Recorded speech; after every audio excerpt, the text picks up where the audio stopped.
Do you let your kids ride e-scooters? Over the next few minutes, you may decide to change that policy in your household. Now, the number of children injured on electric scooters in Montreal has already quadrupled this year compared to the same time last year, with half of the injured under the legal age of 14 and not wearing helmets. Some are calling for that minimum age to go from 14 to 16. Let's talk about the injuries being seen and more with Debbie Friedman, trauma director at the Montreal Children's Hospital. Hi, Debbie. Welcome back to the program. Good morning, and thanks for having me on it. So what are we seeing? When we talk about injuries here, children growing up, sometimes you need some bumps, bruises, scrapes in order to learn. But what are we talking about here when we talk about injuries on e-scooters? We're talking about all types and severities, ranging from traumatic brain injuries, fractures, facial trauma, dental trauma, scrapes, bruises, cuts, road rash, all kinds of injuries, and many of them are quite serious that are landing these kids in our trauma center. And you're quite right, we are extremely concerned because it's been 2 years since Quebec launched the pilot project that authorized e-scooters and other motorized personal mobility devices to be on the road. And if you're on the road, you got to follow the road rules, just like every other vehicle that is on the road. And the numbers are already very concerning, as you mentioned. It's 4 times what it was for this period of time and almost exceeding what we saw for the entire year last year. So this, for us in trauma, the best form of treatment is prevention, and we do want to make sure people are aware of the risks and know that there are very specific regulations that actually are in place for using e-scooters. Number 1, mandatory helmet, and that means helmet on your head properly attached. And how many of us have seen these kids that even if they're wearing helmets, that the straps are hanging loose, and they kind of they're not there to keep you company. They're there to help you potentially save yourself from a serious brain injury.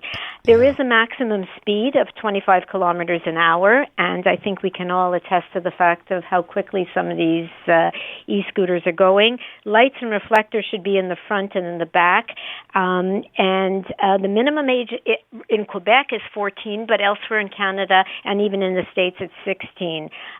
There's no riding on sidewalks, and there's no passengers, and there's not a day that goes by that I don't see somebody that's double riding, which increases the risk of injury to 2 people.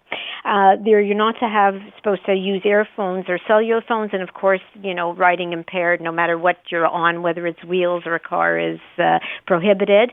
And we're concerned because the minimum age for riding as e-scooters is 14, and as you mentioned in your opening, more than 50% of the children that we're seeing are under 14 years of age. Jeez. But it's not just about age. There are regulations, and they have to be followed. That means stopping at stop signs and determining if the roads you're on are appropriate for the activity. And with the amount of construction and detours and roads that are broken up, e-scootering is extremely dangerous this summer. Debbie, I got to ask you if the problem isn't, and by the way, I have that image of a child where they've got the helmet on, but the strap's not connected. I've seen that before. I've seen them zipping by.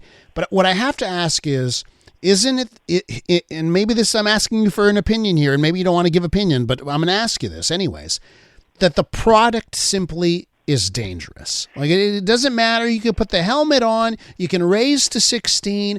Just inherently, electric scooters are more dangerous or much more dangerous than other ways people can get around. Except if you're on an e-bike. So an e-bike's even worse, you're saying? Well, e-bikes are also a problem. I mean, legally, you're not supposed to be on an e-bike unless you're 18 years of age. Mm-hmm. And the speed at which these bikes go and the way they go through the parks to be able to go up and down the different hills is quite scary. And how much control do you actually have?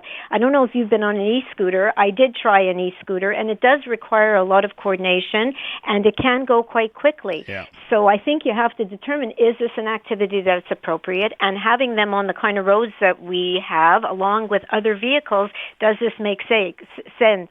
Should it be designated in a specific area where they can enjoy the fun and thrill of the activity without being at risk of the danger that's involved? And, some people are very careful and adhere to the sides of the road. Others are whipping in between buses and cars and whatnot, which, creates an added risk to everyone. It's also the regulations that have been implemented are not bad, but the problem is legislation is useful if there's adequate enforcement, but it will certainly not prevent all injuries, and not every activity is for every child or adolescent. And if you're using an e-scooter, it is important, one of the things we want to do is be aware of the risks, make sure you know how to drive it properly, and be aware of the road rules because they apply to you too, and know where they are permitted, and for sure, at least equip yourself with a properly fitted helmet because you put yourself at added risk if you're going to have a fall, and it can happen. Debbie, to answer your question, I went on an e-scooter once. I was on the mall in Washington, D.C., and I almost wiped out, and then I ended my trip because I was using one of those apps, and I said, nope, not for me. I've noticed that. And I guess, would you have a recommendation to parents that, your kids can go around on a scooter, on a bike, but not electrified?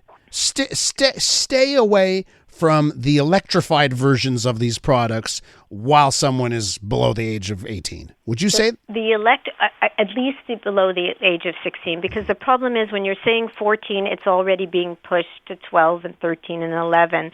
I mean, if it was, I'm not saying that everybody that's 16 or 18 is adequately adept and should be using it as well, but I am concerned with the high volume of cases that we're seeing that are below the already low age that's being permitted.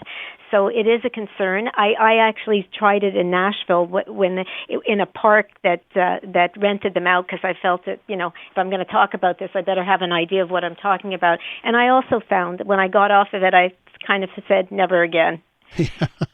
Exactly. So can I just ask you about, forget about the e-scooter. What about those regular push scooters that I see children on all the time? And is there an increase in accidents there? Because I'm trying to get a happy balance here, because children need to have fun. They need to try things, right? And there's going to be accidents. So what about the regular scooter? And you know what? I'm so in agreement with you because physical activity is so important for a child's emotional, social, psychological, physical well-being.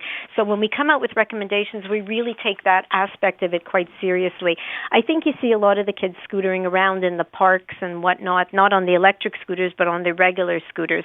I think it all depends on judgment, where you're doing it, what your physical and motor capability is, and paying attention to what's going on around you. Because, for example, like I was mentioning before, the e-bikes, walking through certain residential areas at night, you sort of feel like you're at the Grand Prix. And even walking through the parks, I see people having difficulty walking their dogs because they shouldn't be, racing through the parks over the hills. I'm sure there's a real thrill and fun if you're doing the sport, but they're going too fast. Debbie, listen, we have to leave it there, but I guess for our listeners there, the helmet and your recommendation, 16, not 14. And road rules. They apply to you. Mm-hmm. If you're on the road, you're subject to the exact same road rules as everyone else that shares it with you. Debbie, thanks for joining us for this chat and a warning. Really appreciate your time. Have a good weekend, and thank you for the time as well. You too. Debbie Friedman, Trauma Director at the Montreal Children's Hospital.